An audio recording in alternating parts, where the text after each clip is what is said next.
अस्सलाम वालेकुम। अस्सलाम वालेकुम। कैसे हैं भाई आप?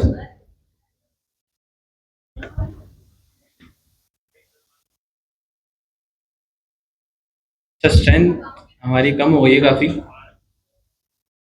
मतलब 220 होने को आ गए। और हमारी मेरे ख्याल में आधी स्ट्रेंथ भी नहीं है ये। और दूसरा ये कि आप लोगों को पता है पिछले 2 हफ्ते से मैं नहीं आ रहा था। क्लासे किसने ली है? सर अनीक और सर हमजा ने। तो उन्होंने जो टॉपिक कवर करवाए वो टॉपिक अब हम दोबारा कवर फिलहाल नहीं करेंगे। लेकिन उससे पहले कुछ डिस्कशन करनी है आपसे कि आज से जो हमारे नया कंटेंट शुरू हो रहा है। लास्ट टाइम तक आप क्या पढ़ रहे थे? डॉकर। डॉकर में आपने सब चीज़ें पढ़ी, डॉकर, डॉकर कंपोज, उसकी नेटवर्किंग, उसके वॉल्यूम। डॉकर तो मैं पढ़ा गया था। बाकी कंपोज और वॉल्यूम और ये नेटवर्किंग ये किसने पढ़ाई है? सर अनीक ने। कोई 2 ही क्लासें ली है, ये तीसरा हफ्ता है मेरा जिसमें मैं आया हूँ। तो अच्छा फीडबैक था आप लोगों का, मुझे सारी चीज़ों का पता चलता रहा। कुछ लोगों ने तो ये भी कहा कि मैंने सुना है कि सर आप सही हैं, आप अच्छा पढ़ाते हैं सर अनीक को, आप स्टिकनेस करते हैं, सर अली तो स्टिकनेस भी नहीं करते। मतलब अगर आप कहेंगे तो आज से ये वाला काम हम भी कर सकते हैं, वैसा नहीं है। लेकिन हर किसी का एक, आप सबको पता है हर किसी का क्या होता है, एक अपना अपना तरीका। और दूसरी चीज़ मैंने आपको बताई दी है कि आप लोगों की अब कुछ क्लासेस बाकी हैं। शायद रमज़ान या रमज़ान का एंड, रमज़ान के बाद 1-2 क्लास अगर होंगी Q4 की, या तो रमज़ान Q4 आपका लास्ट है। क्या होगा? एग्ज़ाम होगा। वो उसी टाइम पे आपको बता देंगे। लेकिन हमारी तरफ से जो हमें टारगेट मिला है कि डॉकर हमने बढ़ा दिया, बैकएंड हम पढ़ चुके हैं, फास्ट एपीआई मेन मेन जो हमारी चीज़ रह गई है वो क्यूबरनेटिस की हमारे पास कुछ 4 से 5 क्लासेस हैं। उन 4 से 5 क्लासेस में हमें ये कवर करा के फिर इस कोर्स को किस तरफ लेके जाना है? माइंड मैप की तरफ। एंड है क्यूबरनेटिस, आखिरी टॉपिक है। अगर इसके बाद कोई टॉपिक आता है वो 2 क्लासों का ही होगा ज़्यादा से ज़्यादा, एमसीपी। क्योंकि एमसीपी का हमने जिक्र बहुत किया है लेकिन एमसीपी अभी तक पढ़ा नहीं है। तो एक क्यूबरनेटिस हम आज से स्टार्ट करेंगे। उसके अलावा अगली 2 क्लासेस के अंदर एमसीपी। टारगेट हमारा यही है कि रमज़ानों में आपकी क्लासेस होंगी, रमज़ानों में क्लासेस होंगी, शायद छोटी हो जाए, 2 घंटे की हो जाए, लेकिन क्लासेस होंगी। और रमज़ानों के अंदर ही हमें क्या करना है, इस क्यूबरनेटिस वाले सेक्शन को एंड कोर्स एंड हो रहा है। यकीन नहीं आ रहा ना? हो रहा है। लेकिन तकरीबन हमें कितने साल हो गए यहाँ पर? 2 साल। 6-8 फ़रवरी को स्टार्ट हुआ था। तकरीबन यहाँ पर इसी कोर्स के साथ 2 साल हो जाएंगे। और अगर मैं अपना बताऊँ तो अब एंड हो जाना चाहिए। उसकी वजह ये है कि अभी तक ना कुछ लोग, मैं समझाता तो हूँ बहुत, लेकिन कुछ लोग सोच रहे हैं वाकई कि हमारा जब कोर्स कंप्लीट हो जाएगा हमें जो सर्टिफिकेट मिलेगा, जब यहाँ से कोर्स खत्म हो जाएगा उस सर्टिफिकेट को लेके हम जहाँ जाएंगे वो हमें वेलकम करेगा बहुत अच्छे से। बोलेगा सर आपने 2 साल लगाए, हम आप ही का इंतजार कर रहे थे, तो आपको जॉब दे दें। लेकिन जब ये कोर्स खत्म होगा आप इंडस्ट्री में अपनी ये सारी चीज़ें लेके जाएंगे, आपको एक रियलिटी चेक मिलेगा। ऐसा कुछ भी नहीं है, सर्टिफिकेट की कोई वैल्यू नहीं है, चाहे वो कहीं का भी हो। एक चीज़ याद रखिए कि सर्टिफिकेट आपको वहाँ तक पहुँचा सकता है, इंटरव्यू तक। आपने किसी भी जगह अप्लाई करना है, इंटरव्यू तक आपको सर्टिफिकेट ले जाएंगे। लेकिन उस इंटरव्यू में जाके जॉब क्रैक करना ये किस पे डिपेंड करता है? आपकी स्किल्स के ऊपर। आपके पास स्किल्स नहीं है, आपके पास बहुत सारे सर्टिफिकेट है, यूजलेस है। आपके पास स्किल्स हैं, सर्टिफिकेट नहीं है, आपकी सोशल प्रेजेंस बहुत अच्छी है, आप जॉब ले लोगे। आप देखते हो कि इंडस्ट्री में कि बहुत सारे यूनिवर्सिटी वाले स्टूडेंट्स को जॉब्स नहीं मिलती। लेकिन जो नॉन टेक्निकल बैकग्राउंड से आते हैं, जिनके पास कोई डिग्री भी नहीं होती, वो इस फील्ड में बहुत अच्छा परफॉर्म कर जाते हैं। उसकी वजह ये नहीं है कि ऐसा नहीं होता कि जो डिग्री वाला है उसको कुछ आता नहीं है। डिग्री वाला बस 4 साल वो इसी जोन में निकाल देता है, सबकी बात नहीं कर रहा, लेकिन मेजोरिटी है वो इसी जोन में निकाल देते हैं कि हमारी डिग्री खत्म होगी। डिग्री खत्म होती ही क्या करेंगे हम, जैसे ही हम अपनी ये वाली डिग्री लेके किसी भी सॉफ्टवेयर हाउस के पास जाएंगे तो हमें बआसानी जॉब मिल जाएगी, लेकिन नहीं मिलती। और इसी तरह जो नॉन टेक्निकल बंदा है वो 1 साल के 1.5 साल के कोर्स करके क्या कर लेता है, सेम लेवल पे इंटर्नशिप ले लेता है और अपना कैरियर क्या कर लेता है, स्टार्ट कर लेता है। बहुत से ऐसे लोग हैं जिनका इस फील्ड में बहुत एक्सपीरियंस है, डिग्री नहीं है। मैं अपना ही बता दूं, मेरे पास डिग्री नहीं है, मेरे पास कोई CS की डिग्री नहीं है। लेकिन जब मैं अपनी पहली जॉब पे गया था, मेरे साथ एक बंदा था जिसने 4 साल पढ़ा था, किससे, UVIT से। मैं सैलानी से 1 साल का कोर्स करके, साल सवा साल का कोर्स करके मैं भी इंटर्नशिप करा। क्या फ़र्क है दोनों, बस फ़र्क ये था सेम लेवल पे चीज़ें मैं सीखता जो उसने पहले से सीखी। मैं 4 साल में यूनिवर्सिटी में आपको बहुत चीज़ें पढ़ाते हैं, DBA में सिस्टम डिज़ाइन, बहुत चीज़ें, लेकिन पढ़ने वाला वो है। चीज़ें यूनिवर्सिटी की इस तरह नहीं है कि यूनिवर्सिटी की चीज़ें हम कहें कि यूनिवर्सिटी की चीज़ें बेकार है, ऐसा नहीं है। लेकिन यूनिवर्सिटी में जाके आप कर क्या रहे हो? अगर आप इसी तरह 4 साल गुजार रहे हो और आप ये सोच रहे हो कि डिग्री आ जाए बस जॉब मिल जाएगी, ये तो पॉसिबल ही नहीं है। लेकिन अगर आपने वही 4 साल की डिग्री भी करी और उसके साथ साथ अपनी स्किल्स पे भी फोकस किया, फिर आपके पास एडवांटेज है, आपके पास बहुत सारी अपॉर्चुनिटीज आती हैं। और डिग्री का फ़ायदा है, डिग्री का बहुत फ़ायदा है। अगर कोई ये सोच रहा है कि मैं सिर्फ ये कोर्सेज कर लेता हूँ, मैं डिग्री नहीं करता, तो एक चीज़ याद रखिएगा, कहीं ना कहीं डिग्री का एडवांटेज होता है, बहुत एडवांटेज है। आप यहाँ से बाहर शिफ्ट हो रहे हैं, बाहर मूव कर रहे हैं, आप डिग्री के बेस पे हो सकते हैं। बड़ी कंपनी जो हायरिंग करती हैं, नीसम, सिस्टम, ये सारी बड़ी कंपनीज क्या मांगती हैं, डिग्री। बड़ी कंपनीज आपसे ना ये एक्सपेक्ट नहीं कर रही होती कि आपकी यूनिवर्सिटी में जाकर आपकी स्किल्स बहुत अच्छी हुई है। और आपको भी अगर यूनिवर्सिटी जाना है ना, आप यूनिवर्सिटी ये समझ के जाए नहीं कि यूनिवर्सिटी आपको ये स्किल सिखा देगी। लेकिन यूनिवर्सिटी आप क्या सोच के जाए कि यूनिवर्सिटी आपको क्या दे सकती है, टाइम मैनेजमेंट, आपकी कम्युनिकेशन स्किल, किस तरह आपको प्रेशर में काम करना है, ये आपको यूनिवर्सिटी बहुत अच्छे से सिखाती है। आपकी नेटवर्किंग बहुत स्ट्रांग हो जाती है यूनिवर्सिटी जाने से। अब अगर ऐसा कोई बच्चा है जिसने सिर्फ कोर्स किया, उसको स्किल्स तो बहुत अच्छी आ गई, उसकी कम्युनिकेशन स्किल्स ही अच्छी नहीं है, उसको बेचना ही नहीं आता, उसकी टाइम मैनेजमेंट ही अच्छी नहीं है, तो मुझे बताइए स्किल किसी काम की है। हम टाइम के साथ साथ सीख जाते हैं, सब चीज़ें सीख जाते हैं, लेकिन बड़ी कंपनी जो हायर करती है वो क्यों करती है कि वो ये एक्सपेक्ट करती है जब यूनिवर्सिटी से बच्चा आया उसके बाद ये सारी स्किल्स पहले से है, और बाकी जो टेक्निकल स्किल है वो सिखा देते हैं, उसका इतना मसला नहीं है। तो इस वजह से अगर कोई उनकी एज छोटी है, यूनिवर्सिटी में एडमिशन ले रहे हैं, तो लाजमी लें, किसी में भी ले लें, बहुत सारे ऑप्शन है, बहुत सारी यूनिवर्सिटियाँ पाकिस्तान में। सबसे बेहतरीन यूनिवर्सिटी अगर मैं आपको बताऊं, जो मैंने सुना है और जो मुझे लगती भी है, वर्चुअल यूनिवर्सिटी सबसे बेहतरीन। उसके लिए जिसके ऊपर जिम्मेदारियां हैं और वो 8-8, 10-10 घंटे यूनिवर्सिटी में नहीं गुजार सकते, तो क्या कर सकते हैं, यूनिवर्सिटी ऑनलाइन है, आप वहाँ से कोर्सेज कंप्लीट करें, साथ साथ अपनी स्किल्स पे फोकस करें, अपने कैरियर पे फोकस करें, जॉब करें, लेकिन साथ साथ डिग्री भी करें। ऐसा नहीं है कि आप सब कुछ छोड़ के इस पे फोकस कर दें, सारा स्किल पे फोकस कर दें और डिग्री ना लें। मेरे पास भी डिग्री है, लेकिन मेरी फील्ड की नहीं है, कॉमर्स की, मेरा ग्रेजुएशन कॉमर्स से। लेकिन अब मैं दोबारा ग्रेजुएशन कर रहा हूँ, किससे, CS से। कौन सी यूनिवर्सिटी, ताकि हमारा ये वाला बात क्या हो, थोड़ा सा सीधा हो। और वैल्यू तो है, मतलब अगर आप ये डिनाइड कर दें कि डिग्री कुछ भी नहीं है तो गलत है, लेकिन डिग्री के साथ साथ अगर आपके पास स्किल नहीं है वो भी बेकार है। आपके पास स्किल है, आपकी बाकी चीज़ें बेहतर नहीं है, तो उसका भी कोई फायदा नहीं है। और डिग्री के अपने एडवांटेजेस हैं, काफ़ी हैं। तो बहरहाल हमारी स्ट्रेंथ थोड़ी बेहतर हो गई है, तो हम एक काम करते हैं, क्लास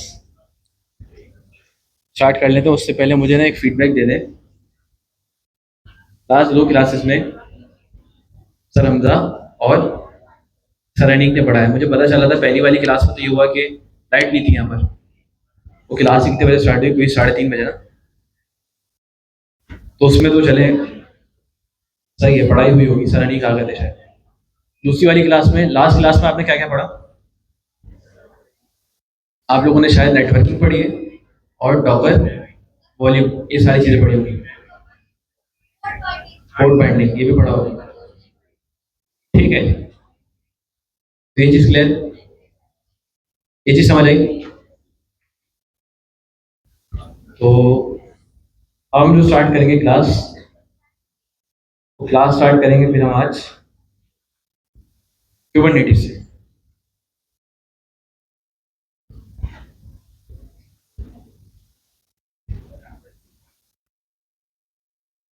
और मुझे एक और अपडेट दे दें कि आप लोगों के चल रहे थे हैकाथॉन, अगर याद हो आपको, अगर भूले ना हो, क्योंकि बहुत दिन से कोई अपडेट सर अनीक की साइड से भी नहीं आई और वैसे भी कोई चीज़ नहीं पूछी गई। हैकाथॉन 2 का कौन सा पेज चल रहा था? फेस 2। सर अमीन ने कौन सा दिया हुआ है? साइन का अलग असाइनमेंट था। सर अमीन ने जो दिया है वो हैकाथॉन 2 का कौन सा पेज दिया हुआ है? सारे दिए हुए हैं, सारे ही हैं। आखिरी डेडलाइन किसकी आई थी? अभी किसी की भी नहीं। देंगे ना डेडलाइन। तो हैकाथॉन 2 के अंदर कितने फेजेस हैं? 5। मतलब दूसरे फेज में क्या था, आपको टू डू एप्लीकेशन बनानी थी इस तरह। तीसरे फेज में क्या है? चैटबॉट, ये सारी चीजें ऐड करनी है, इसके लिए क्या रिक्वायर्ड थी? फास्ट एपीआई, ये सारी चीजें फास्ट एपीआई। हमने कुछ क्लास हमारी मिस हुई है तो हमने मेन कॉन्सेप्ट नहीं पढ़े, लेकिन फास्ट एपीआई का ओवरव्यू आपको डिलीवर हो चुका है। और अगर आप मजीद कॉन्सेप्ट समझना चाहें तो आप खुद से सर्चिंग करके पढ़ सकते हैं। उसके अलावा हमने एक और चीज़ पढ़ ली थी, मतलब पिछली 3 क्लासेस में हुई हमारी, तो डॉकर। डॉकर का कम से कम 3 क्लासेस के अंदर आपको ये आइडिया लग गया होगा कि डॉकर किस काम आ रही है, क्यों यूज़ कर रहे हैं। अगर मैं चले आपसे पूछ लेता हूँ कि डॉकर हम क्यों यूज़ कर रहे हैं, उसका मेन पर्पस क्या है? आप क्या बताएंगे? अगर आपसे कोई पूछे डॉकर का मेन पर्पस क्या है, क्या काम है डॉकर का, क्या बताएंगे?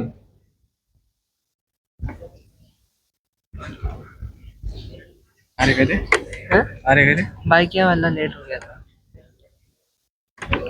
ठीक है जी, आपसे पूछ रहा हूँ, आप लोग 3 क्लासें ले चुके हैं, आपने डॉकर के अंदर बहुत सारी चीज़ें पढ़ ली, Docker, Docker Compose, networking, volume, code binding, सब पढ़ लिया आपने। तो अगर आप मुझे बता दें कि अगर आपसे कोई पूछे कि डॉकर होता क्या है, डॉकर हम किस लिए इस्तेमाल करते हैं, तो आप क्या जवाब देंगे? डॉकर हम यूज़ ही क्यों करते हैं? मैं वो वाली चीज़ नहीं करूँगा, मैं आपसे ऐसे ही पूछ रहा हूँ। मैं चाहूँ तो वो वाली चीज़ भी कर सकता हूँ जो सर नहीं करते, कि खड़ा करके पूछ लूँ और आप लोगों को वो चीज़ शायद पसंद भी है। सुना है मैंने कि आप लोगों को ये बहुत पसंद है कि हमारी क्लास में क्या हो, थोड़ी सी सिकनेस हो, और हम कोशिश करेंगे कि ये जो आपकी 4-5 क्लासेस आगे वाली है, इसमें ये चीज़ हम इम्प्लीमेंट करेंगे। और हमारी सिकनेस थोड़ी अलग होगी, हम यहाँ पर खड़ा नहीं करेंगे, हम काम बुलाएंगे डायरेक्ट स्टेज पे। और आपको पता है हम डायरेक्ट स्टेज पे बुला भी लेते हैं अक्सर। दरवाजों पे कौन खड़ा होता है? कोऑर्डिनेटर्स, ताकि आप भागे भी नहीं, और फिर हम एक एक करके स्टेज पे बुला रहे होते हैं। तो अभी मुझे वहीं से जवाब दे दें सारे इज्तिमाई कि डॉकर, अगर आपसे कोई पूछे कि डॉकर हम किस लिए यूज़ कर रहे हैं, तो आप क्या जवाब देंगे? ना मैं फिर किसी स्पेसिफिक बंदे से पूछ लूँगा।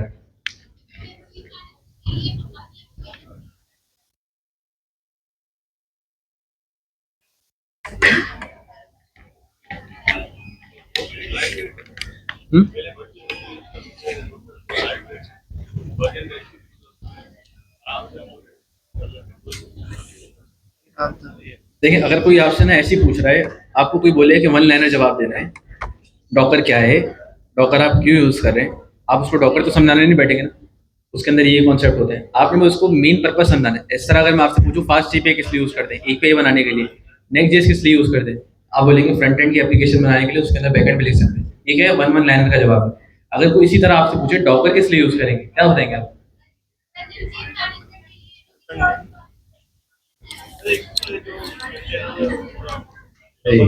अपनी एप्लीकेशन को कंटेनराइज करने के लिए डॉकर किस लिए यूज़ करते हैं हम? अपनी किसी भी एप्लीकेशन को कंटेनराइज अगर हमें करना हो तो हम किसके जरिए करते हैं? डॉकर के जरिए। और कंटेनराइज हम करते ही क्यों है? हमें कंटेनराइज करने की जरूरत पड़ी ही क्यों? अब दूसरा सवाल, आज हमारा जो मेन मेन मकसद है ना, आज हम कुबरनेटिस की ना सिर्फ आपको डिप्लॉयमेंट करके दिखाएंगे और उसके अलावा डिस्कस कर रहे होंगे हम थ्योरी। लेकिन उस पर जाने से पहले मैं ये भी चेक करूंगा कि लास्ट 3 क्लासों में आपने किया क्या है। सबसे सवाल पूछेंगे और किसी को आज हम नहीं छोड़ेंगे, चाहे वो कोऑर्डिनेटर हो, सीआर हो, उसके अलावा नॉर्मल स्टूडेंट हो। अभी जब हम कुबरनेटिस पाएंगे, लेकिन उससे पहले हम ये सारी चीज़ें पूछ लो। चेक करेंगे, ठीक है? तो कंटेनराइज करने के लिए हम यूज़ करते हैं। अब मेरा अगला सवाल आपसे यही है कि हम किसी भी एप्लीकेशन को कंटेनराइज करते ही क्यों हैं?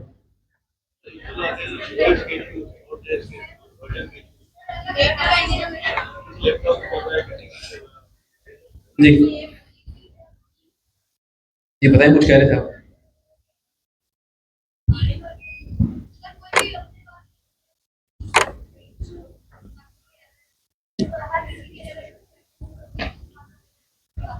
सही है।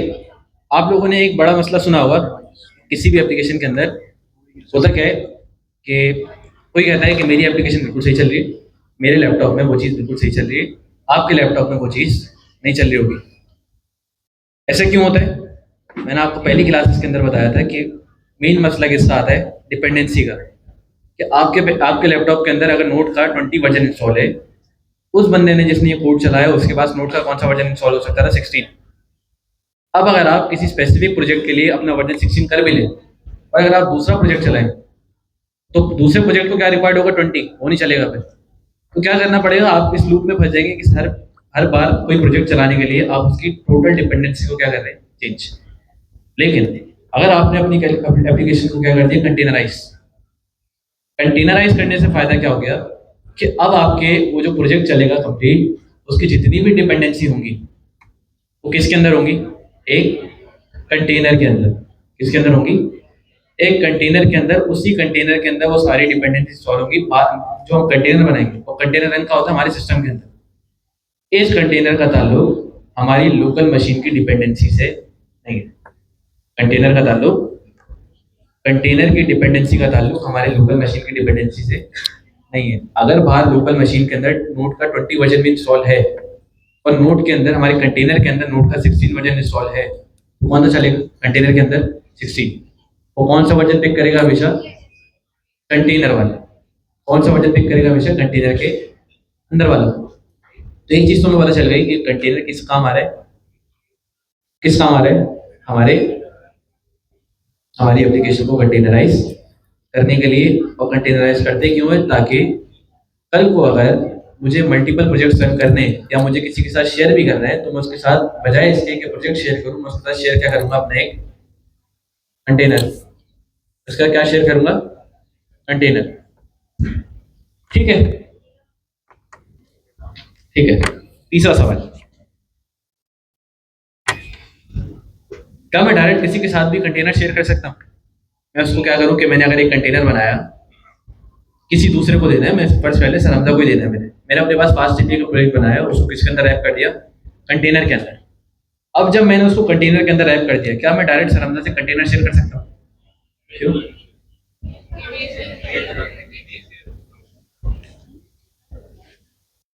क्यों नहीं कर सकते?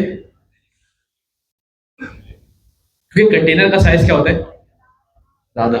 उस कंटेनर के अंदर जितनी भी डिपेंडेंसी है, जितना भी कोड होता है, सारी चीज़ें वो क्या होती है? हैवी। उसके अंदर जब आप कंटेनर चलाते हैं, जाहिर सी बात है उसके अंदर आपके, अगर आप एक्सप्रेस के सर्वर के अंदर नोड मॉड्यूल्स होंगे, फास्ट एपीआई के अंदर है, तो आपका क्या होगा? वर्चुअल एनवायरनमेंट होगा, वीईएनवी। तो अगर आप ये किसी के साथ शेयर करेंगे तो बहुत मुश्किल हो जाएगा। तो इससे बेहतर क्या है कि सबसे पहले आप क्रिएट क्या करते हैं? इमेज। और गलती आप लोग पता नहीं समझ आया नहीं, वही बता रहा था कि उन्होंने डॉकर एक बार इंस्टॉल किया, उन्होंने इमेज भी बनाई, लेकिन गलती क्या कर दी? इमेज जब बनाई उसके अंदर क्या रख दिया? Virtual environment. तो जब इमेज बनी उसके साथ साथ क्या है? वर्चुअल एनवायरनमेंट भी उसके साथ इमेज के अंदर ही आ गए। तो जब आप इमेज भी क्रिएट कर रहे हो तो उसके साथ आप कभी भी अपने वर्चुअल एनवायरनमेंट का जो भी फोल्डर है आपका, वो कभी भी नहीं रखते इमेज के अंदर। और इसी तरह अगर आप एक्सप्रेस के सर्वर में होंगे या किसी भी एप्लीकेशन के अंदर होंगे, वहाँ आप क्या नहीं रखते, नोट मॉड्यूल्स। आपको पता होगा कि नोट मॉड्यूल्स अगर किसी फोल्डर में ना हो, हम उसको वापस इंस्टॉल कर सकते हैं डायरेक्ट कमांड चला के, npm yarn i bun i, इस तरह आप किसी से भी इंस्टॉल कर लें। और इसी तरह अगर आप यूवी में, तो आप सिंपल क्या करेंगे, यूवी सिंक क्या हो जाएगा, वो कौन सी फाइल पढ़ता है, प्रोजेक्ट डॉट टमल की फाइल पढ़ता है, पाई प्रोजेक्ट डॉट टमल की फाइल, उसके अंदर जितनी डिपेंडेंसी है उसके हिसाब से वो क्या कर देगा, उसको इंस्टॉल। तो हमने इमेज भी बना ली। अब इमेज बनाने का फायदा क्या हुआ, इमेज बनाने का मेन फायदा क्या हुआ कि अब अगर मैंने इमेज बना ली, और मैंने आपको एक और चीज़ भी सिखाई थी लास्ट टाइम कि इमेज को हम एक जगह रख भी सकते हैं, जैसे हम अपना कोड कहाँ पुश करते हैं, गिटहब के ऊपर। इसी तरह डॉकर की इमेजेस के लिए भी एक चीज़ कहलाती है डॉकर हब, क्या चीज़ कहलाती है, डॉकर हब। वहाँ पर हमारी जितनी भी इमेज है, इमेज की क्या पड़ी होती है, रजिस्ट्री वहाँ रखी होती है, किसके ऊपर, डॉकर हब के ऊपर। अगर आपने किसी और की इमेज भी यूज़ करनी है, अगर आपने किसी और की इमेज भी यूज़ करनी है, तो आप क्या करोगे, उस इमेज को अपने पास लाओगे, इमेज को क्या करोगे, आप पुल करोगे। गिटहब में भी क्या चीज़ कहलाती है, अगर आप किसी का कोड अपने पास मंगवा रहे हैं तो क्या करते हैं, कोड लेकर आ रहे हैं, क्लोन करते हैं, फिर उसके बाद पुल करते हैं। लेकिन अगर आप डॉकर से कोई इमेज लेकर आ रहे हैं, तो इमेज को क्या कहते हैं, वो एक टर्म कहलाती है, इमेज को क्या कर रहे हैं, आप पुल कर रहे हैं।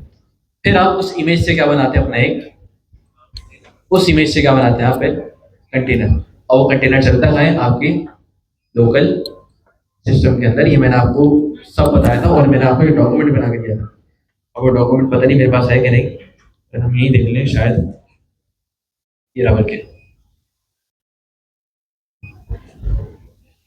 ये सारी चीज़ें हम पढ़ चुके थे कि कंटेनर क्या है, उसके अलावा ये सारी चीज़ें क्या है, इसका डॉक्यूमेंट भी हमने क्लास में बनाया था, मतलब बना के लाए थे क्लास में, ये वाली चीज़ हमने सारी चीज़ पढ़ी थी। उसके अलावा डॉकर फाइल बनाना हमने सीखी थी, डॉकर फाइल याद है, डॉकर फाइल बनाई थी, उस फाइल की बेस पे हम क्या बना रहे थे, अपनी करंट प्रोजेक्ट की इमेज, ये भी बना के दिखाई थी आपको।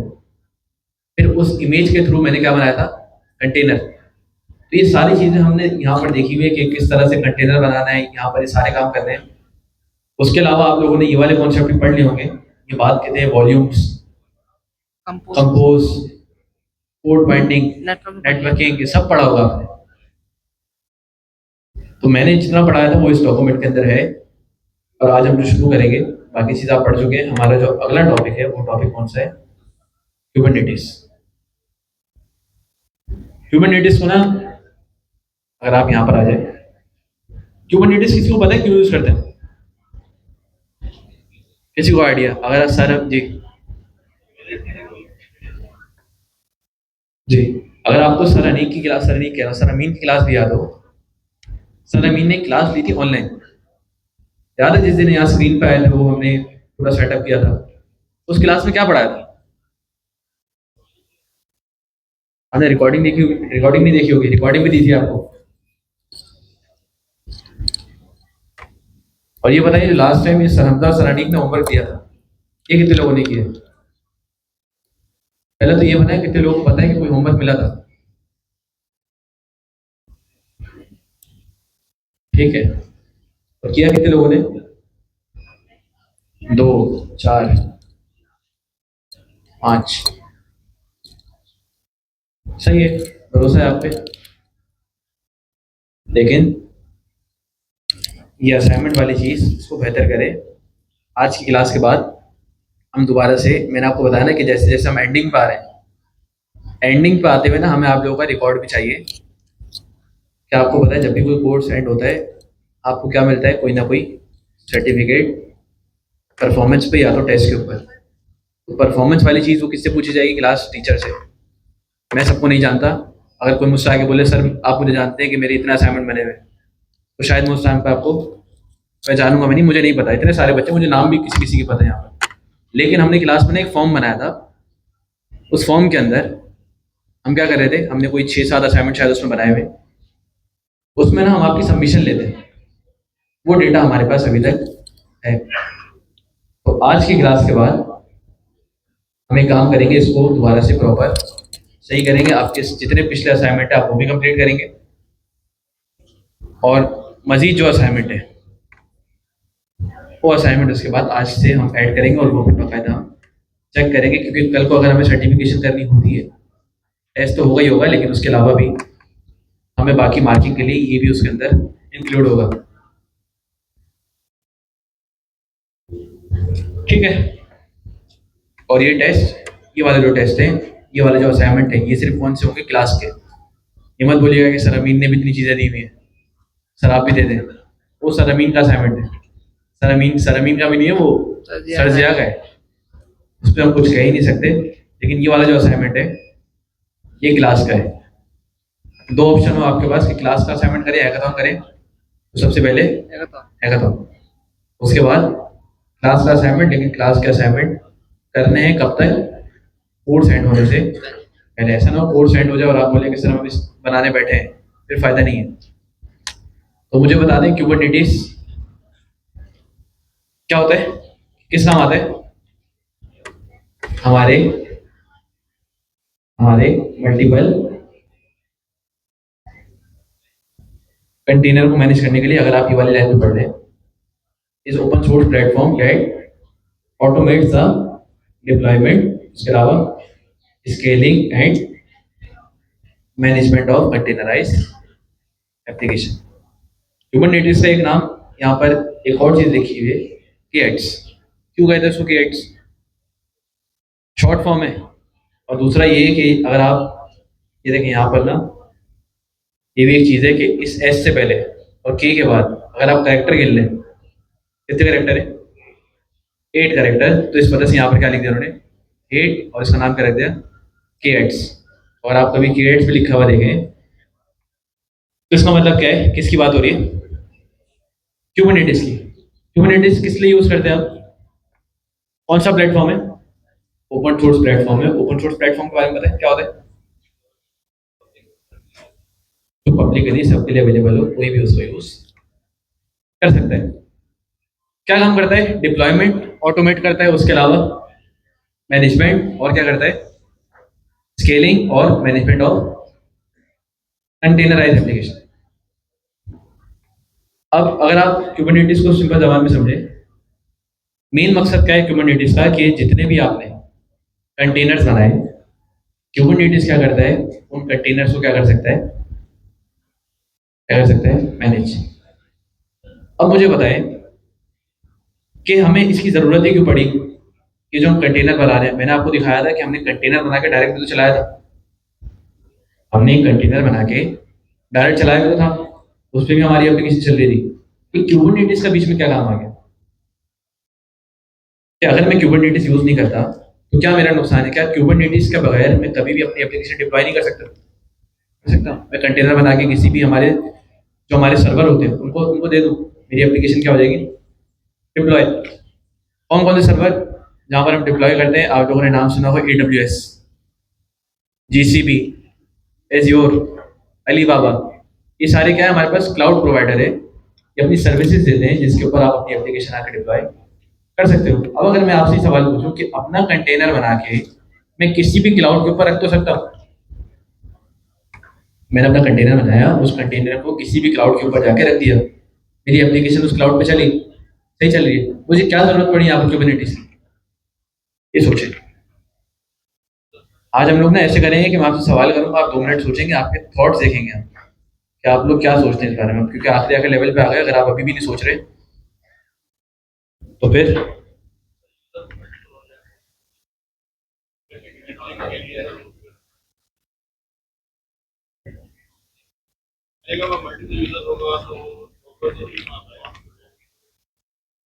हम्म।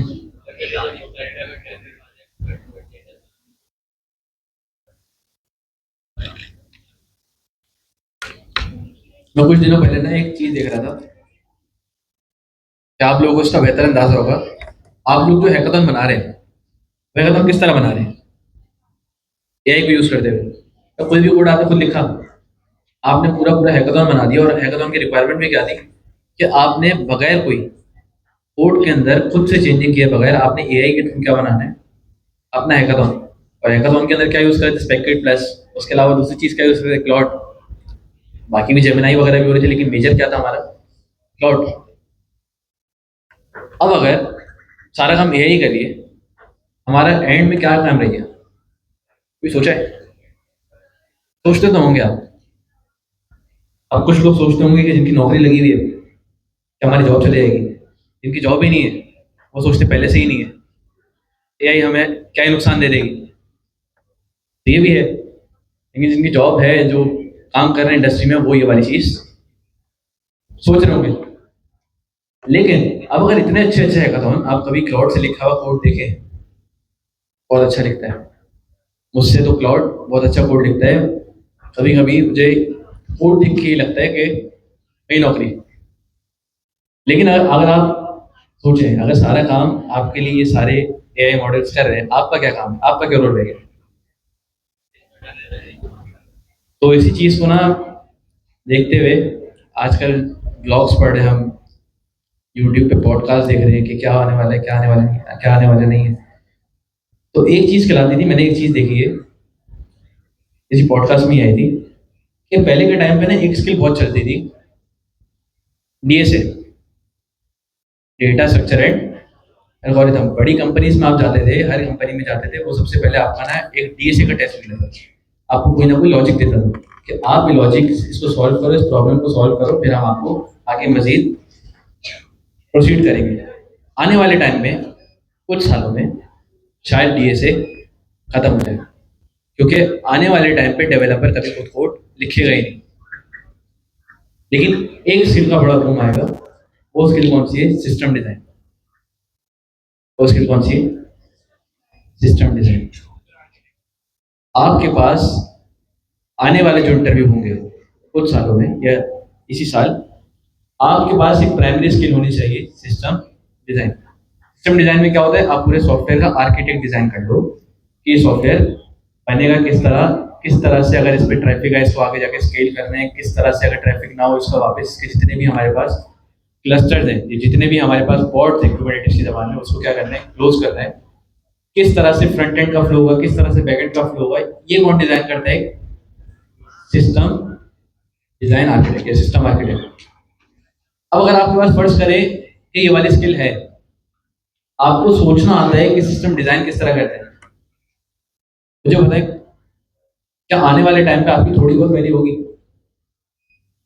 सिस्टम डिजाइन की स्किल अगर आपके पास है, क्या आप कोई भी सॉफ्टवेयर बना सकते हैं? आप बस फ्लो सोचें, आप ये सोचें कि आपको बनाना क्या है, कोड आपके लिए कौन लिख देगा? एआई। लेकिन अगर आप ये भी नहीं सोच रहे, आप एआई से पूछ रहे हैं कि मेरे लिए सोच लो आप, हम यही करते हैं, हम खुद कुछ भी नहीं कर रहे, हम उसको बता भी नहीं रहे। हमें इतना भरोसा है क्लाउड के ऊपर कि वो जो कह रहे हैं हम बैठे बैठे क्या कर रहे हैं, बस अलाउ अलाउ का बटन दबा रहे हैं, हम पढ़ भी नहीं रहे। पिछले दिनों पता नहीं कोई एक और भाइयों की आरएम की कमांड चल रही, वो भी नहीं पढ़ी उन्होंने, अलाउ कर दिया। उन्होंने कहा कि स्पेस क्लीन अप कर दो, डॉकर चला रहे थे, उन्होंने जाके मेन रूट डायरेक्टरी पे जाके क्लाउड ने क्या चला दी, आरएम की कमांड, हो गई उनकी 20 GB फ्री, खुश हो रहे थे वो। लेकिन जब वो बाहर आए उस फोल्डर से, क्या हुआ? उनकी मेन फाइल्स, उनके मेन प्रोजेक्ट्स क्या हो गए? सारे के सारे उड़ गए। और अगर एक बार सिस्टम से कोई चीज उड़ जाए रूट से, फिर आरएम के अलावा कमांड नहीं है वापस लाने की।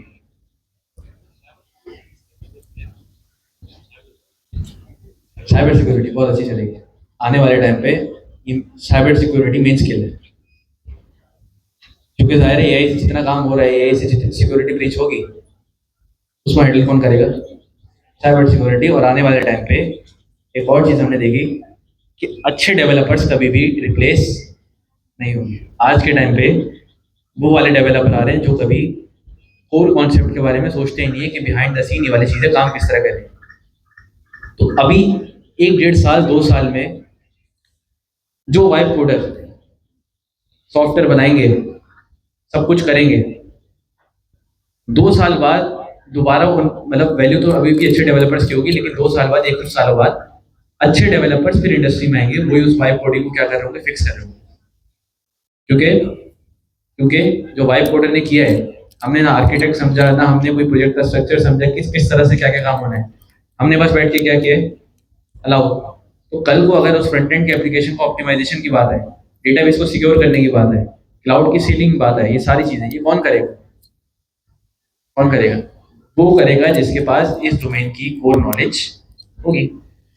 तो कभी भी ये वाले इंजीनियर नहीं बने कि आप क्या कर रहे हैं, बस प्रॉम्प्ट दे रहे हैं, चैट जीपीटी ने जो कोड दिया उसको कॉपी किया, पेस्ट किया, सर्वर को चलाया, कोड चल गया, आप बोले काम हो गया। ऐसा नहीं करना। उस कोड को समझे, चीज़ें समझें कि चीज़ें काम किस तरह कर रही हैं। अगर आप डॉकर यूज़ करें, डॉकर का बिहाइंड द सीन आपको पता होना चाहिए। क्यूबरनेटिस अगर आप पढ़ें, क्यूबरनेटिस काम किस तरह कर रही है आपको पता होना चाहिए। कोई भी लैंग्वेज आप पढ़ रहे हैं उसके बारे में इन डेप्थ नॉलेज आपके पास होनी चाहिए। इन डेप्थ नॉलेज नहीं होगी अगर, इसका नुकसान क्या है कि अगर आप चैट जीपीटी के पास भी जाते हैं, किसी भी एआई मॉडल के पास जाते हैं, उसको समझाएंगे क्या? एआई मॉडल आपको कोड तो लिख के दे रहे हैं, लेकिन कब लिख के देंगे? जब आप उनको अच्छे से वो चीज़ समझाएंगे। अब अगर एक चीज़ आप समझा ही नहीं पा रहे, आपको भी नहीं पता, तो क्या आप एआई से कभी भी एक बेटर आउटपुट एक्सपेक्ट कर सकते हैं? नहीं। लेकिन अगर आपको कोर डोमेन की नॉलेज है, आपको सब पता है, आपको पता है इसका रूट कॉज क्या है, मैं क्या इससे पूछूंगा तो ये मेरी क्यूरी को सॉल्व कर देगा, तो आप एआई का भी बेहतर फायदा उठा सकते हैं। लेकिन अगर आपको पता ही नहीं है, तो एआई भी क्या है आपके लिए? यूजलेस तो नहीं है, काम चला देंगे आप, लेकिन आप में और एक नॉर्मल नॉन टेक्निकल बंदे में कोई खास फर्क नहीं है। सवाल वो भी कर सकता है, आंसर उसको भी चैट जीपीटी देगा, कॉपी पेस्ट वो भी कर सकता है। लेकिन आप और उसमें मेन फर्क क्या है? आपकी क्या चीज़ तो होनी चाहिए? Core skill. जो स्किल पे आप काम कर रहे हैं, वो स्किल आपकी बहुत अच्छी होनी चाहिए। और एक और चीज़, किसी भी स्किल के अंदर, किसी भी एक स्किल के अंदर हमेशा आपने क्या करना है? अपने आप को मास्टर, चाहे वो फ्रंट एंड हो, चाहे वो बैक एंड हो, चाहे वो एआई हो, किसी के अंदर भी, किसी एक स्किल के अंदर आपने अपनी क्या करनी है? इन डेप्थ नॉलेज लेनी है। क्योंकि जब आप इंडस्ट्री में जाएंगे, इंडस्ट्री में भी क्या होता है, ऐसा नहीं होता कि आप इंडस्ट्री में जाके ये बोलें कि मुझे थोड़ा सा फ्रंट एंड आता है, थोड़ा सा बैक एंड आता है, एआई पे भी काम कर लेता हूँ, डिप्लॉयमेंट की हुई है, ब्लॉकचेन सीख रहा हूँ। मुझे बताएं, अगर कोई ऐसा बंदा आपके सामने ही आए, आप क्या सोचेंगे? मेरे सामने ऐसा कोई बंदा आया, मैं तो कम से कम ये सोचूंगा इसको कुछ भी नहीं आता। क्योंकि अगर एक बंदा इतना कुछ कर रहा है, उसका मतलब किसी एक चीज पे भी वो अच्छे से फोकस कर ही नहीं पा रहा। लेकिन अगर आपने किसी एक चीज पे टाइम लगाया है, फ्रंट एंड के ऊपर ही, अब अगर इंडस्ट्री में फ्रंट एंड की जॉब आती है, मुझे बताएं, आपको वो ज्यादा प्रेफरेंस देगा? जो भी हमारे पास सीईओ होता है, एम्प्लॉयर होता है, वो आपको ज्यादा प्रेफरेंस देगा या उस बंदे को देगा जिसको बहुत सारी चीजें आती है? जाहिर है आपको इंडस्ट्री वाले क्या सोचते हैं कि अगर मैं इसको कोई प्रॉब्लम दूं, ये क्या करके दे दे मेरी प्रॉब्लम को सॉल्व। और ज्यादा अच्छे से प्रॉब्लम कौन सॉल्व कर सकता है? जिसके पास इन डेप्थ नॉलेज होगी। लेकिन लेकिन किसी भी डोमेन के अंदर अगर आप डीप डाइव करें, उसके साथ साथ आपने बाकी चीजों पे भी नजर रखनी है।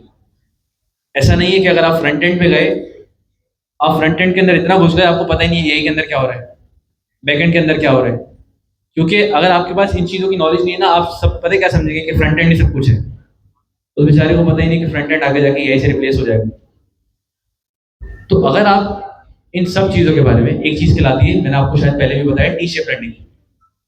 बताइए, टी शेप लर्निंग क्या होता है? कि टी शेप की जो वर्टिकल लाइन होती है, वर्टिकल लाइन क्या होगी? आपकी मेजर स्किल। कि उस मेजर स्किल के अंदर क्या होगा? वो आपको उस पूरी को इन डेप्थ आपने सीखा हुआ होगा। लेकिन जो आपके पास हॉरिजॉन्टल वाली लाइन है, वो क्या होगी? आपको थोड़ा थोड़ा हर स्किल के बारे में पता हो, कि कल को अगर आपकी कोई स्किल खत्म भी होती है, अगर आपकी फ्रंट एंड स्किल खत्म हो गई, आपको किसी चीज के बारे में कुछ पता ही नहीं है, कहाँ जाएंगे आप? पता ही नहीं था आपको। लेकिन अगर आपकी टी शेप में आप लर्निंग करते हैं, आपकी एक के अंदर तो इन डेप्थ आपने लर्निंग की हुई है, लेकिन थोड़ी बाकी लैंग्वेजेस के बारे में आपको थोड़ा थोड़ा पता है, एआई के बारे में थोड़ा सा पता है, बैकएंड के बारे में थोड़ा सा पता है, आपको कम से कम ये बात क्लियर होगा कि आपको अपना करियर आगे जाके शिफ्ट करना है। हमने अपना करियर शिफ्ट किया फ्रंट एंड से, मैंने अपना शिफ्ट किया बैकएंड की तरफ, बैकएंड से किसकी तरफ? एआई की तरफ कोशिश कर रहे हैं। कैसे? क्योंकि पता है कि फ्रंट एंड का काम अगर मैं वही चीज एक हफ्ते में डिलीवर करूंगा, एआई की जितनी हाइप चल रही है, मैं छोटा सा भी काम करके दूं, वो मुझे उतने ही पैसे क्या दे देगा? पे कर देगा। तो मुझे पता है अगर मैं फ्रंट एंड में रह फ्रंट एंड के अंदर ही रहूँ, क्या होगा? मैं एक हफ्ते 2 हफ्ते में उतने ही पैसे कमा रहा हूँ। लेकिन अगर मैं अपनी स्किल को, मुझे पता चल गया कि एआई के अंदर इतने पैसे हैं, क्या मैं अपनी स्किल थोड़ा थोड़ा टाइम बाद स्विच कर सकता हूँ? और स्किल कैसे स्विच होती है? आहिस्ता आहिस्ता। ऐसा नहीं है कि आप सब कुछ छोड़ दें और अपनी स्किल को क्या कर लें? स्विच। थोड़ा थोड़ा काम करें, थोड़ा थोड़ा काम करें, आपको लगे कि आपकी फ्रंट एंड और आपकी एआई क्या आ गई, एक सेम लेवल पे आ गई, अब आप क्या ये वाला पैसा ले सकते हैं कि आप क्या कर लें, अपने स्किल को ट्रांजिशन कर लें। तो ये बड़ा ज़रूरी है। तो हमें ये कहा गया था कि अब आप लोग की क्या है, बात तो हो रही है। आप लोगों की क्या है, आखिरी क्लास है, 3%। आखिरी क्लास रह गई, कोई 4-5, बड़ी मुश्किल, खुशी भी है और आप लोगों को थोड़ा सा दुख भी होगा, क्योंकि अगर एक चीज़ 2 साल से हमने पढ़ी हो और उसके बाद अगर अचानक आ जाए खत्म हो गई, थोड़ा दुख होता है। हमें दुख नहीं है, आप लोगों को, क्योंकि आप लोग स्टूडेंट है। हम क्या था कि हम आगे डिलीवर कर रहे थे, आप स्टूडेंट्स हैं, आप नहीं होंगे तो कल के बाद इसके बाद वी और बेस्ट टू। लेकिन उम्मीद ये रखेंगे कि जितने लोग को हमने पढ़ाया वो क्या करें, जितना हम अपना बेस्ट दे सके अपनी कैपेसिटी के अंदर, उतना हम अपना बेस्ट दें। और जितनी चीज़ें हमने बताई हैं, अब आपका फ़र्ज़ है कि उस चीज़ को क्या करें, आप लोग इम्प्लीमेंट करें। और इम्प्लीमेंट कर लेंगे, जितना जल्दी इम्प्लीमेंट कर लेंगे उतना फ़ायदा है। लेकिन अगर सोचते रहेंगे, मैं चीज़ बताऊँ, सोचने सोचने में ना सालों गुजर जाएंगे, कुछ नहीं होगा। मैं ये चीज़ पहले भी बता चुका हूँ, अगर आप ये सोचते रहें कि मुझे फ्रंट एंड अच्छे से नहीं आता, बैक एंड अच्छे से नहीं आता, मुझे एआई अच्छे से नहीं आती, आप किस चीज़ में टाइम लगाएंगे अपने आप को इम्प्रूव करने में, अब तक कोई और नई चीज़ आ चुकी होगी। तो इससे बेहतर है कम से कम आप क्या ले लें, एक एक्शन ले लें, आप स्टार्ट कर लो उस चीज़ को, टाइम के साथ साथ आप वो चीज़ सीखते रहेंगे। बहुत सारे लोग जॉब अप्लाई मेरे ख्याल में नहीं करते, अगर करते भी तो कहते रिस्पॉन्स नहीं आ रहा। तो बजाय इसके कि आप रिस्पॉन्स का इंतजार करें, आप क्या स्टार्ट कर सकते हैं साइड पे, फ्रीलांसिंग। अब आप बोले कि मेरी इंग्लिश अच्छी नहीं है, बहाने तो बहुत है, हमारे पास पाकिस्तानी है। क्या करते हैं कि जब तक कोई चीज़ परफेक्ट ना हो जाए तब तक हम उस चीज़ को स्टार्ट करते ही नहीं। अब आप ये सोचेंगे कि मैं घोड़े से बात कैसे करूँगा, इंग्लिश बोलता है वो, उसके बाद आप बोले कि मेरा पोर्टफोलियो नहीं है, मैं अभी तैयार नहीं हूँ, क्या ही कहूँ। तो भाई स्टार्ट करें, जितनी आपके पास, जितना आपको आता है, बस आप एक पोर्टफोलियो बेहतर करें अपना, उसके बाद स्टार्ट करें। फ्रीलांसिंग इतनी मुश्किल नहीं है। और अगर आप ये सोच रहे हैं कि मुझे कुछ नहीं आता, मैं सच बताऊं, मैं आप लोगों के अलावा भी बहुत एक दो जगह और पढ़ाता, एक ही जगह और पढ़ाता हूँ, और मैंने काफ़ी सारे इंस्टीट्यूट से ना मेरा लिंक भी है। आप लोगों को, अगर मैं आपको बता दूं, अगर आप मेरी बात पे यकीन कर लें, आप लोगों को बहुत कुछ आता है, सच में। जो बच्चा यहाँ पर बस पढ़ रहा है और थोड़ी बहुत प्रैक्टिस भी कर रहा है, उसको भी बहुत कुछ आता है। बस चीज़ कौन सी रह गई है, स्टार्ट करने वाली। वो अगर आप स्टार्ट कर दें तो आप कहीं ना कहीं, 1 महीना लगेगा, 2 महीने लगेंगे, 3 महीने लगेंगे, ज़्यादा से ज़्यादा साल लग जाएगा पहला ऑर्डर आने में, लेकिन आएगा तो सही। और उस दौरान आप क्या करते रहे, अपनी स्किल को बेहतर कर लें, आप अपनी कम्युनिकेशन बेहतर कर लें। आप स्टार्ट करेंगे तो वो चीज़ें बेहतर होंगी, लेकिन अगर आप स्टार्ट ही नहीं करें तो आप बेहतर क्या करेंगे। तो इस चीज़ को बेहतर करें और कम से कम स्टार्ट करें। स्टार्ट करेंगे तो कोई फ़ायदा नहीं होगा, फ़ायदा होगा, लेकिन वरना क्या है, अब अगर आप थोड़ा सा ही पीछे चले हैं, 2 साल आपको गुजर गए, और हमारी क्लास में काफ़ी सारे ऐसे स्टूडेंट हैं, तकरीबन 50% से ज़्यादा हम है, जिन्होंने आज तक इस आईटी की फील्ड से कोई अर्निंग नहीं की। बहुत सारे ऐसे हैं। और बहुत सारे आप लोगों के सामने ऐसे भी हैं जिनकी जॉब्स लग गई है, जिनकी रिमोट जॉब्स भी है, जो कि क्या कर रहे हैं, फ्रीलांसिंग भी कर रहे हैं। अब आप में और उनमें फ़र्क क्या रह गया, किस चीज़ का फ़र्क है, बस सेम क्लास में पढ़े, सेम टाइम ड्यूरेशन, सब कुछ सेम, टीचर सेम, मेन फ़र्क क्या है, एग्जीक्यूशन का। उन लोगों ने क्या कर दिया, बस स्टार्ट कर लिया, स्टार्ट किया तो उनको अपॉर्चुनिटी मिली, उन्होंने वो चीज़ स्टार्ट कर दी। आप लोग क्या कर रहे हैं, स्टार्ट नहीं कर रहे, बस आप वो वाले जोन में हैं कि मैं वही वाली बात बताता हूँ कि आप उस जोन में हैं कि आपका कोर्स खत्म होगा, कोर्स खत्म होने के बाद आप लोग यही सोचते हैं, मैंने पहले भी कहा है कि सर्टिफिकेट मिलेगा, यहाँ से आप जा रहे होंगे, आपके पास रेड कारपेट आएगा, रेड कारपेट बिछाएंगे, और आप ये समझेंगे कि सर हम आप ही का इंतजार कर रहे थे, आपका कोर्स खत्म हो गया, हम आपको सीईओ बनाते हैं। जॉब तो छोटी चीज़ है ना, क्योंकि आप लोग अप्लाई नहीं कर रहे। तो ऐसा नहीं है, आपको यहाँ से कोर्स खत्म होने के बाद भी बहुत स्ट्रगल करनी है।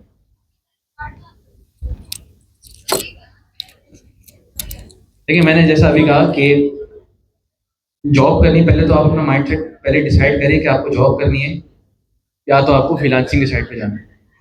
मुझसे अगर कोई पूछे, मैं कहूँगा हमेशा किसकी तरफ जाओ, जॉब की तरफ। क्योंकि जॉब की तरफ जितना एक्सपीरियंस आपको मिलता है, जितने लोग सिखाने वाले मिलते हैं, जितने सीनियर्स के साथ आप सीखते हैं, उतना कभी भी आप फ्रीलांसिंग में एक कमरे में बैठ के सीख नहीं सकते। तो अगर कोई जॉब कर सकता है तो बेहतर यही है कि वो किस पे जाए, सबसे पहले जॉब पे अपना पोर्टफोलियो बेहतर करे, अप्लाई कर करके बोलो। इस तरह हम लोग क्या गलती करते हैं कि एक जगह अप्लाई कर दिया, उसके बाद सोच रहे होते हैं इसका रिस्पॉन्स आएगा, इसका रिस्पॉन्स आएगा, वो रिस्पॉन्स कभी आता ही नहीं है। आप दिन में 10 जगह अप्लाई करें, सीवी भेजते रहें, अप्लाई करने के पैसे नहीं है। कभी रिस्पॉन्स आ गया, अगर आपसे वो फ़ोन करके पूछें, इस तरह होना चाहिए कि आपसे फ़ोन करके पूछें कि आपने हमारी कंपनी में अप्लाई किया था, आपको याद भी ना हो कि आपने अप्लाई किया, क्योंकि आप 100 जगह अप्लाई कर रहे हैं। कोई तो आएगा, 100 में से 2 का अगर एवरेज भी हुआ, 2 रिस्पॉन्स तो आएंगे। और अगर इसी तरह 2-2 का एवरेज भी चलता रहा, कहीं ना कहीं कोई ना कोई तो इंटरव्यू में बुलाएगा, कोई ना कोई इंटरव्यू में बुला लिया तो जॉब भी नहीं देगा।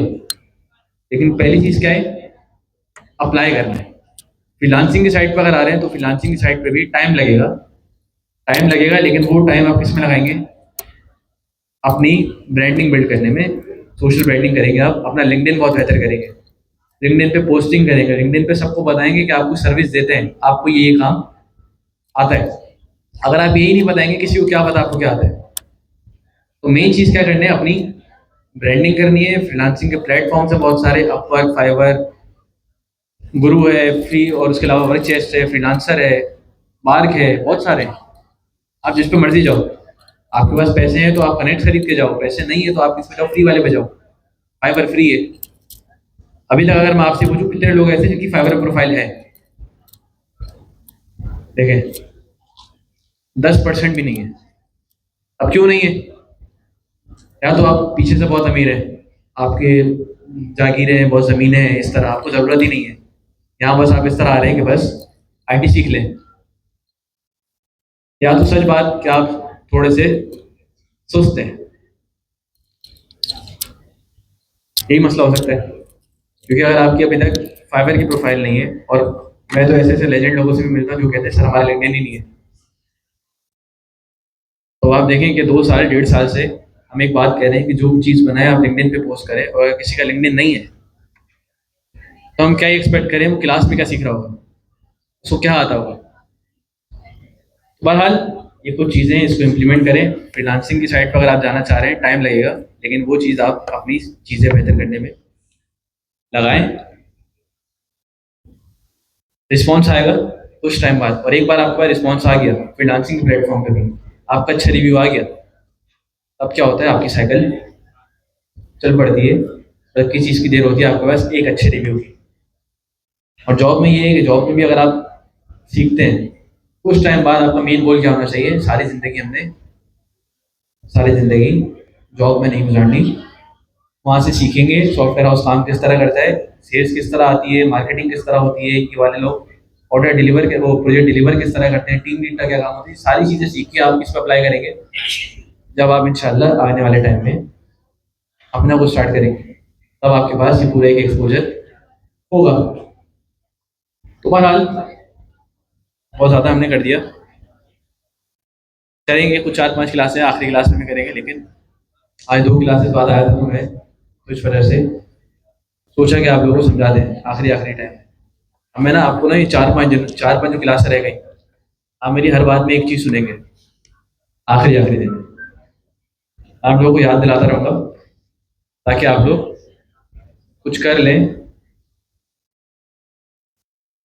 खैर मैं कुछ नहीं कह रहा, फिर वही बात। ठीक है, तो मैं क्या बता रहा था आपको, केएट्स, ये चीज़ समझ आ गई कि क्यूबरनेटिस किस लिए यूज़ करते हैं हम।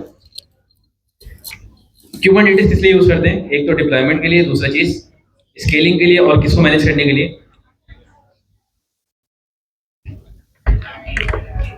Management of containerised application. और कंटेनर किसके अंदर बनाएंगे हम, डॉकर।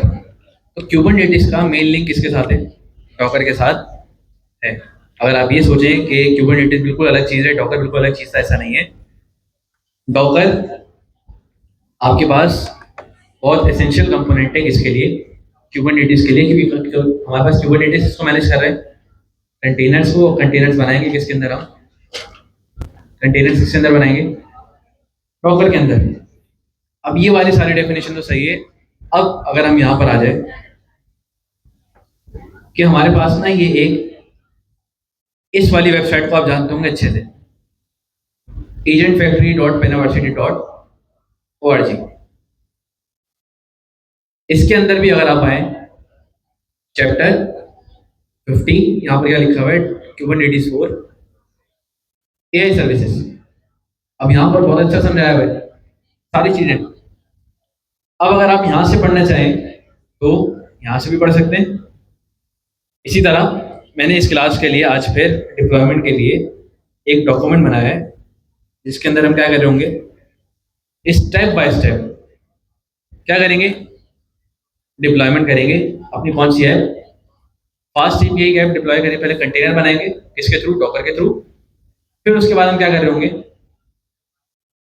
फिर उसके बाद हम क्या करेंगे? उसी कंटेनर को क्या करेंगे? डिप्लॉय करेंगे किसके थ्रू? क्यूबरनेटिस के थ्रू। लेकिन ये सारा काम करने से पहले हमें क्यूबरनेटिस समझना है, ठीक है? तो सबसे पहले क्या है? Kubernetes architecture and declarative model. अब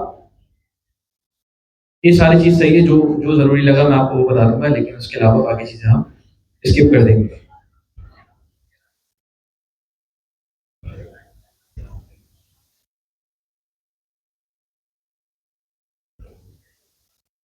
ठीक है। अब मैंने आपसे एक सवाल पूछा, मैंने आपसे एक सवाल पूछा था कि डॉकर के अंदर भी हमें सारा काम कर सकते थे, कंटेनराइज अपनी एप्लीकेशन को कंटेनराइज कर सकते थे, ये सारी चीजें। लेकिन मुझे क्या जरूरत पड़ी कि हम क्यूबरनेटिस को यूज करें। सबसे पहला पॉइंट अगर आप यहां पर देख ले, क्या लिखा हुआ है?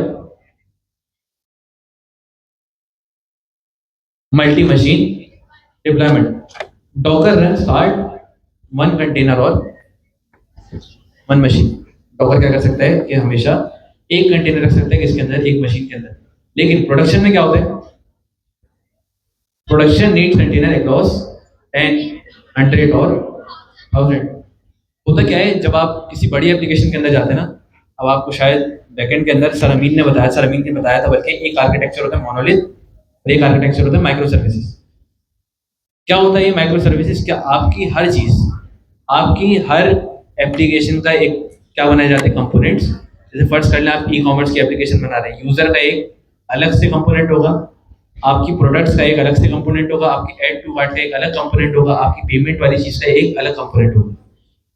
क्या होगा? ये सारी सर्विसेज आपकी अलग अलग बनी हुई है, और वो सारी सर्विसेज एंड टू एंड क्या होती है? आपस में आके कनेक्ट। लेकिन मोनोलिथ आर्किटेक्चर में क्या होता है कि पूरी एक ही एप्लीकेशन होती है, उसी के अंदर फ्रंट एंड, उसी के अंदर बैक एंड, सारी चीजें, कोई अलग अलग सर्विस नहीं बनी होती। इसका नुकसान क्या होता है कि अगर कोई भी सर्विस, कोई भी पार्ट एप्लीकेशन के अंदर ब्रेक हुआ, पूरी एप्लीकेशन ब्रेक। लेकिन माइक्रो सर्विस में क्या होता है कि अगर किसी एप्लीकेशन का कोई एक पार्ट ब्रेक हुआ, एप्लीकेशन पे फर्क नहीं पड़ेगा, क्योंकि वो क्या है? हर एप्लीकेशन का एक छोटा पार्ट किसके अंदर है? एक कंटेनर के अंदर। और वो कंटेनर क्या हुआ है? डिप्लॉय। अगर किसी भी पार्ट में कोई एरर आया तो क्या खराब होगा? सिर्फ वो वाला पार्ट, बाकी एप्लीकेशन पे उसका कोई इफेक्ट नहीं आएगा। तो इसी वजह से यहाँ क्या लिखा हुआ है? प्रोडक्शन नीड कंटेनर अक्रॉस 10, 100 और 1000। उसके बाद यहाँ पर एक और चीज लिखी हुई है, सेल्फ हीलिंग। यहाँ पर क्या चीज लिखी हुई है? If a container crash, Docker does not start it automatically unless use start or reset, even those are limited, your application stays down until someone notice। Main चीज क्या है कि क्यूबरनेटिस के अंदर अगर आप अपना कंटेनर रखते हैं, होता क्या है कि किसी भी वजह से अगर आपका कंटेनर क्या हो गया? क्रैश। क्यूबरनेटिस क्या करता है? उस कंटेनर को दोबारा से अप करने की कोशिश करता है, कंटेनर को क्या करने की कोशिश करता है? रीस्टार्ट करने की कोशिश करता है। लेकिन अगर आप सिर्फ डॉकर में कंटेनर बनाते हैं, किसी वजह से आपका डॉकर का कंटेनर क्रैश हुआ, आपको क्या करना पड़ेगा? मैन्युअली उसको आगे क्या करना पड़ेगा? रीस्टार्ट। ये चीज आपके लिए कौन हैंडल करता है? क्यूबरनेटिस। इस तरह आप लोगों ने एक और चीज बोली, क्या बोली थी? स्केलिंग। स्केलिंग के अंदर क्या होता है कि अगर कभी भी आपको अपनी एप्लीकेशन स्केल करनी है, उसका क्या मतलब कि आपका जब भी कोई ट्रैफिक आए, किसी भी एप्लीकेशन के ऊपर ट्रैफिक ज्यादा है, अब आप बोले कंटेनर तो एक ही है, उस कंटेनर के अंदर क्या होगा, हमारी ये सारी चीज़ हमारी उस कंटेनर के अंदर हमारी नोड होगी, जिस नोड के अंदर हमने क्या बताया हुआ है कि इस सिस्टम की कैपेसिटी कितनी, कितना ट्रैफिक हैंडल कर सकती है। अब अगर ट्रैफिक ज़्यादा आ गया, आप क्यूबरनेटिस का आर्किटेक्ट यहाँ पर फॉलो नहीं कर रहे, होगा क्या, क्या आपको मैनुअली बैठ के क्या करना पड़ेगा, उसको स्केल करना पड़ेगा। किस तरह कि एक कंटेनर है, फिर आप दूसरा कंटेनर बनाएं कि इस वाले कंटेनर पे जो लोड है, अब अगर ट्रैफिक ज़्यादा आया तो आप किस पे ले जाओ, दूसरे कंटेनर पे। फिर दूसरे कंटेनर पे अगर वो भी फुल हो गया, फिर आप तीसरा खुद कंटेनर बनाएंगे और आप बोलेंगे अब जो ट्रैफिक आएगा वो किस पे आएगा, तीसरे कंटेनर पे। क्या ये काम हम मैनुअली कर रहे हैं? ट्रैफिक आ गया रात 4 बजे, 4 बजे तक जा रहे हो, या तो आपको क्या करना पड़ेगा, उसके ऊपर कुछ ना कुछ रिसोर्सेज बिठानी पड़ेगी, जो कि क्या कर रहा हो, देख रहा होगा कब ट्रैफिक आया कंटेनर अप कर दे, कब ट्रैफिक किया कंटेनर को क्या कर दे, डाउन कर दे। लेकिन मुझे बताएं क्या एक यूजलेस प्रोसेस है? मैं क्यों 24 घंटे एक बंदे को अपनी एप्लीकेशन में बिठा के रखूंगा? तो अगर आप क्यूबरनेटिस यूज कर रहे हैं, क्या होता है, क्यूबरनेटिस देखती है, आप उसको सबसे पहले बताते हैं कि इसके अंदर एक कॉन्सेप्ट कहलाता है पॉड्स। इसके अंदर एक कॉन्सेप्ट आता है पॉड्स। पॉड्स का पता है किसी को क्या होता है? अभी पॉड्स आगे जाकर डिस्कस करते हैं, लेकिन इतना समझ लें पॉड्स क्या है। एक रैपर है, एक रैपर है जिसे वो किसके अंदर होता है, उस पॉड के अंदर क्या हो रहा होता है, हमारे कंटेनर। उस पॉड के अंदर क्या होता है, हमारे कंटेनर। अब अगर कल को क्यूबरनेटिस क्या कर सकता है, अगर आपने पॉड्स बना के उसके अंदर कंटेनर रखे हुए, तो क्यूबरनेटिस क्या कर सकता है, ऑटोमेटिक इसकी स्केलिंग अप डाउन कर सकता है।